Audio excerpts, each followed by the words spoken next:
কুমারখালীতে ইসলামী আন্দোলনের গণসমাবেশ অনুষ্ঠিত। কুষ্টিয়া কুমারখালী প্রতিনিধির পাঠানো প্রতিবেদনে দেখুন বিস্তারিত। কুষ্টিয়ার কুমারখালীতে ইসলামী আন্দোলন বাংলাদেশ কুমারখালী ও খোকসা উপজেলা শাখার আয়োজনে গণসমাবেশ অনুষ্ঠিত হয়েছে।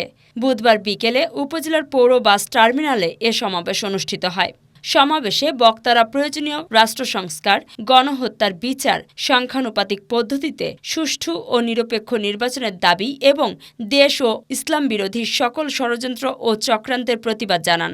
সমাবেশে ইসলামী আন্দোলন বাংলাদেশ খোকসা উপজেলা শাখার সভাপতি আলহাজ আনোয়ার খানের সভাপতিত্বে প্রধান অতিথি ছিলেন ইসলামী আন্দোলন বাংলাদেশ সিনিয়র নায়েবে আমির মুফতি সৈয়দ ফয়জুল করিম।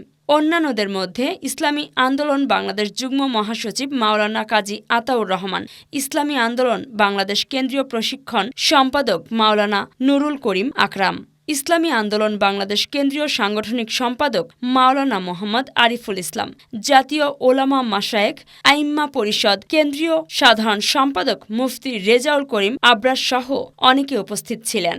আমরা চ্যালেঞ্জ দিয়ে বলবো, রক্তের মধ্যে হারাম নাই, এক ফোঁটা হারাম রক্ত নাই। আমরা এই বাংলাদেশে হারাম মুক্ত করতে পারবো। আর যাদের আগা করা সব জায়গায় হারাম, তারা বাংলাদেশকে হারাম মুক্ত করতে পারবে না। ওদেরকে প্রশ্ন করেন, তোর হাতের মধ্যে জুলুমের রক্ত নেই, খুনের রক্ত নেই, অত্যাচারের কোনো অবস্থা নাই, সাপ নাই, বলতে পারবে? যে লিডারদের হাতের মধ্যে জুলুমের সাপ, হাতের মধ্যে রক্ত, খুনের রক্ত, জুলুম, অত্যাচার, অবিচার, তারা দেশকে জুলুম মুক্ত করবে কিভাবে? আমাকে বলুন তো। জুলাই আগস্ট আন্দোলন করেছিলাম, বৈষম্য বিরোধী আন্দোলন করেছিলাম, বাংলাদেশের মানুষ শান্তি পাবে, মুক্তি পাবে।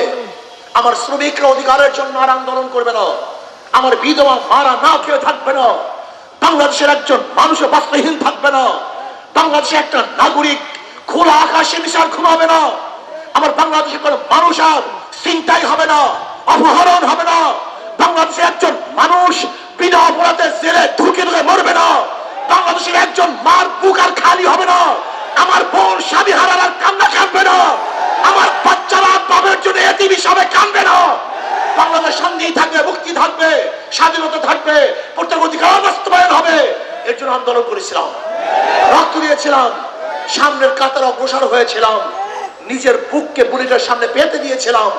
কিন্তু আজকে যারা চাঁদাবাজি করবে, লুটপাট করবে, জুলুম করবে, অত্যাচার করবে, বিচার করবে, বাংলাদেশকে দখলদারি করার চেষ্টা করবে, বাংলাদেশের মানুষ ইনশাআল্লাহ অবশ্যই তাদেরকে প্রত্যাখ্যান করবে।